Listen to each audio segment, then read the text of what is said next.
भाई अशोक हिंद मजदूर सभा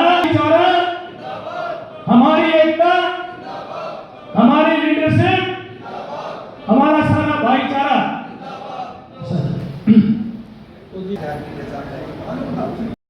घोषणा करने जा रहे हैं जो भी जी उनको माला पहनाकर उनका मान सम्मान करेंगे। आपकी राय शुमारी और हमारे एचएमएस से आए राणा जी। साथियों, दो चीज होती है, कलेक्टेड एक सिलेक्टेड। हमने यूनानी मिशन से प्रस्ताव पास किया जिसके अंदर सभी की सहमति से हमारे पास प्रस्ताव आया कि जी राज्य प्रधान के लिए अशोक खोखर को हम दोबारा जिम्मेवारी देते हैं।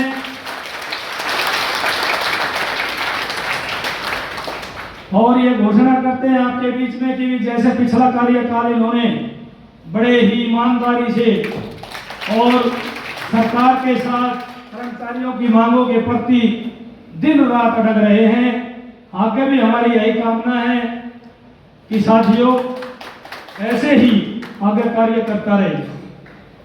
महासचिव पद के लिए इसी पैनल में प्रस्ताव आया कि भाई प्रताप धनवाड़ा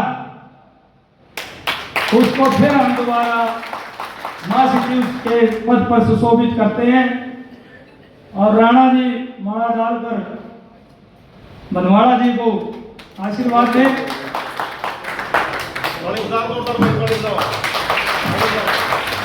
कोषाध्यक्ष पद के लिए राजेश चौहान जी आए, पलवल डिपो से हैं। भाई मैं थोड़ा आइए बताना भूल गया था, प्रताप धनवाड़ा यमुनानगर डिपो से हैं और मैं अशोक खोखर के तो आप जानते हो घोड़ा सब डिपो, राजेश चौहान फरीदाबाद डिपो से।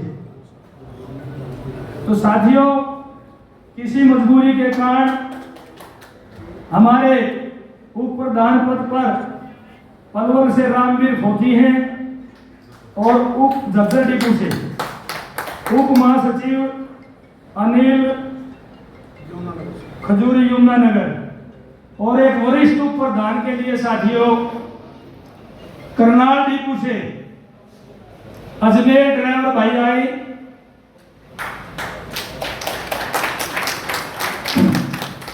तो अपनी जो कार्यकारिणी डिपो से अजमेर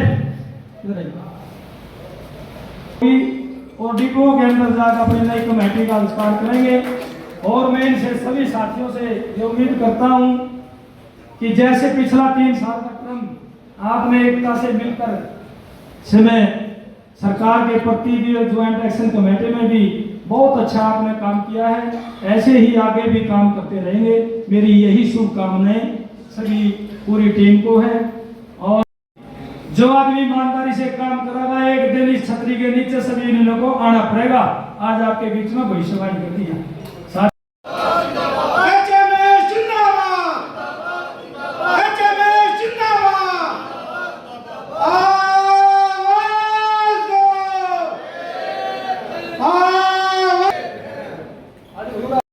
ईमानदारी से बिना भेदभाव के सभी साथियों की जो भी समस्याएं हैं सरकार से जावी लड़ने की बात सबसे आगे रहेंगे और पूरा 100% खराब करने का काम करेंगे। आप सभी साथी आए, आप सभी का बहुत बहुत धन्यवाद। जय ये मीटिंग हुई प्रदेश स्तर की, क्या मुद्दे रहे? देखिए, आज हमारी ऑल हरियाणा परिवहन कर्मचारी संघ संबंधित एचएमएस की आम सभा की बैठक थी, जो हाउस की मीटिंग थी। उसमें हमारा एक मुख्य इशू था 9 जुलाई को प्रदेश और राष्ट्रव्यापी हड़ताल है, उसके बारे में हमने डिपो प्रधानों से और प्रदेश के कार्यकारिणी से विचार विमर्श करना था, जिसमें सभी साथियों ने एकमत से ये विचार व्यक्त किया कि हम 9 जुलाई जो राष्ट्रव्यापी हड़ताल है, जो पुरानी पेंशन देने की हड़ताल है, जो निजीकरण के खिलाफ हड़ताल है, जो हमारे कर्मचारियों के मुद्दों की हड़ताल है, उसको हम पुरजोर समर्थन करेंगे, पुरजोर जो उसमें हम भाग लेंगे और पूरा जो है उसमें सक्रिय होकर हम अग्रणी रूप से काम करेंगे। मुद्दे क्या रहने वाले, क्या मानते हैं? मुद्दे तो हमारी पुरानी पेंशन का है, हमारा बड़ा इशू है, निजीकरण के खिलाफ है, पक्की भर्ती करने की बात है, हमारे राष्ट्रव्यापी और प्रदेश के रोडवेज की भी काफ़ी मांगे जो हमारी लंबित पड़ी हैं, तो हमारे चालक परिचालक का पे ग्रेड देने की बात है, हमारा बोनस पेंडिंग पड़ा है, हमारा छुट्टियों का इशू हमारा अभी तक सोल्यूशन नहीं हुआ है। काफ़ी हमारी मांगे हैं जो अभी तक पूरी नहीं हुई हैं, उनके खिलाफ हम 9 जुलाई को हड़ताल करने जा रहे हैं। इससे पहले भी कई बार हड़ताल की, टेबल पर वार्ता की, आज भी शायद वार्ता देखिए, जब भी हमारी वार्ता होती है सरकार से तो हर बार वो मानते हैं कि आपकी मांगे जायज़ हैं और टेबल पर तो मांगों को मान लेते हैं, जायज़ मांगे आपकी, हम इनका परिपत्र जारी करेंगे, लेकिन धरातल पर ग्राउंड पर कोई परिपत्र जारी नहीं करते। उससे सरकार मुकर जाती है, जिससे कर्मचारियों को नुकसान होता जा रहा है और रोष जो है बढ़ता जा रहा है। तो 9 तारीख को जो हड़ताल होगी राष्ट्रव्यापी हड़ताल, राष्ट्रव्यापी हड़ताल, उसमें सभी विभागों के कर्मचारी भी हैं, प्राइवेट सेक्टर के भी हैं, गवर्नमेंट सेक्टर के भी हैं, सभी विभागों के कर्मचारी जो मिलकर के हरियाणा में भी और देश में भी सारे विभागों के कर्मचारी मिलकर हड़ताल करने जा रहे हैं। हम उसमें जो हड़ताल में पूरे रूप से भाग लेंगे। आज अपनी यूनियन के आपको दोबारा से प्रधान बनाया, तीसरी बार बनाया। तीसरी बार क्या कहना चाहिए? इन्होंने मेरे को मौका दिया, मेरे विश्वास दर्शाया है, तो इनके आशीर्वाद से मलिक साहब हैं, शर्मा जी हैं और सभी साथियों के सेक्रेटरी हैं, डिपो के प्रधान हैं, अध्यक्ष कार्यकारिणी सदस्य हैं, इन्होंने मेरे विश्वास जो है दर्शाया है, तो मैं पूरी कोशिश करूंगा, उसको खराब करने की कोशिश करूंगा और जो मेहनत से, ईमानदारी से, लगन से जो है पूरी ऊर्जा से काम करूंगा। मुद्दे तो बहुत ही हैं। हमने भी काफ़ी पहले मांगे थी, जो सरकार वही बात है कि परिपत्र वरबली यहाँ पर लेती है परंतु जारी नहीं करती। इसके अंदर परिचालित का पे ग्रेड भी है, ओपीएस भी है और रोडवेज के अंदर बहुत ही काफ़ी ऐसी समस्याएं हैं जिनके प्रति बार बार मांग उठाते हैं और सरकार हाँ करती है परंतु नोटिफिकेशन जारी नहीं करती। मेन हमारा जो आज मुद्दा था, एक तो इनका हड़ताल का था 9 तारीख की, दूसरा फिर हमारा यहाँ पर 3 साल का टर्म पूरा हो चुका था कार्यकारिणी का। मैं संस्थापक होने के नाते तो हमने फिर यही कहा भी आप एक इलेक्टेड ना होकर यूनानी मिशन से हम दोबारा कार्यकारिणी को गठित कर देते हैं और वो भी एक नई ऊर्जा के साथ काम करेगी। और इसके अंदर सभी डिपुओं से आए पदाधिकारी सभी की राय शुमारी ली और उसके उपरांत फिर निर्णय लिया कि हमारे एचएमएस से हमारी एफिलिएशन है, ऑल हरियाणा परिवहन कर्मचारी संघ की। एचएमएस की तरफ से भी हमारे 3-4 साथी आए हुए थे, जो कि प्रदेश के कोषाध्यक्ष हैं राणा जी और प्रेसिडेंट हैं अपने ग्रेवाल जी, उनकी उपस्थिति में और सभी की राय शुमारी से फिर हमने इस कार्यकारिणी को स्टेट कार्यकारिणी को नया आशीर्वाद दिया है ताकि ये और भी अच्छी तरह से इसी तरह कार्य करती रहे। काफी लंबे समय से मांग चली आ रही है निजीकरण के, निजीकरण हो रहा है, क्या लगता है आपको? बातचीत भी हो रही, सरकार कह रही है कि बस लेके आएंगे, धरातल पर कुछ है नहीं इतना। देखो, मैं ये कहना चाहता हूँ, यूनियनें हैं, संघर्ष करती रहती हैं, सरकारें कोई भी आई गई है। निजीकरण का मुद्दा तो हम जिस टाइम भर्ती हुए उस टाइम भी हम यही सुनते थे और रिटायर भी हो लिए। हमारा सर्विस भी पूरा 30-35 साल का रहा और हमने भी बतेरे एजुटेशन किए हैं। तो ये तो एक यूनियन का अपना फंडामेंटल राइट है। जब सरकार के अंदेशा होता है तो यूनियनें गठित होती हैं और सरकार के विरोध करती हैं, सरकार बैकफुट पाती है। और ये बीजेपी के अंदर तो आप ये मैं कहना चाहूँगा, अभी इन्होंने क्या किया था कि भाई हम इसको बना रहे हैं, ये अभी इन्होंने जो पास बनाए थे तो उसके अंदर क्या है, अब सरकार हैप्पी कार्ड का मेरी ये समझ में नहीं था पब्लिक की आंखों के अंदर कैसे ये धूल झोंकते हैं। अभी 1500 गाड़ियां रोडवेज में आएंगी, पानीपत के अंदर 5 गाड़ी आ चुकी है, वहाँ पर वो सिटी बस चलती है। उस सिटी बस के अंदर कोई भी, जैसे हमारी रोडवेज में 42 कैटेगरी थी जो कि जिनको फ्री ट्रैवलिंग का था, अब उस सिटी बस के अंदर कोई भी, ना पुलिस, ना कोई विकलांग, ना नंबरदार, ना रोडवेज, सभी का उसके अंदर पैर धरते पैसा देना है। जब वो बसें आ जाएंगी, वो लोकल बसें चलेंगी, पानीपत में 50 बसें आनी है।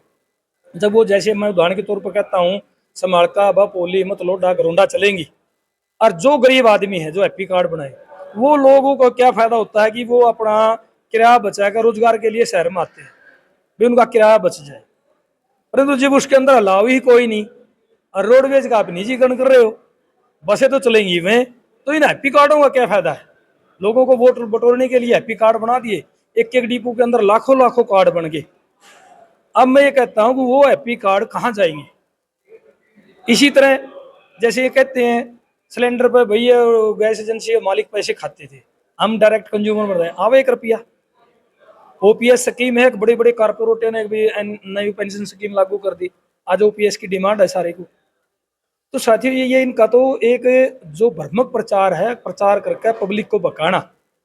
हम ये कहते हैं ठीक है सुविधा है, हम ये नहीं कहते हमारे माँ बाप ने हल चलाया, हमने ट्रैक्टर चलाया, हम कहते हैं और बढ़िया एयर कंडीशनर, पब्लिक को सुविधा मिले अच्छी बात है, बसें आई, पर आप करो ना लाओ।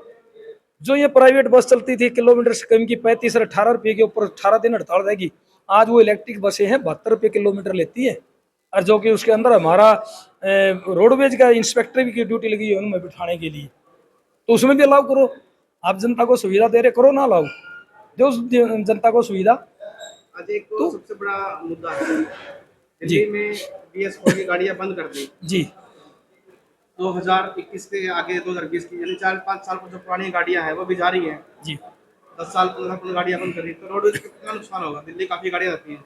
देखो ये सारा फायदा कॉरपोरेट को, बड़ी कंपनियों को पहुंचाने के लिए, ये केवल एक एजेंडा है। यहाँ गरीब की आप देख लो कैसे बुलडोजर चल रहे हैं, कैसे झुग्गियाँ टूट रही हैं, कैसे गरीब आदमी का हो रहा है। अभी ताजी डिक्लेयर की 40 रुपये लीटर होता था, 100 रुपये लीटर कर दिया है। ये केवल कॉरपोरेट की पार्टी है, इन्होंने फायदा पहुंचाना।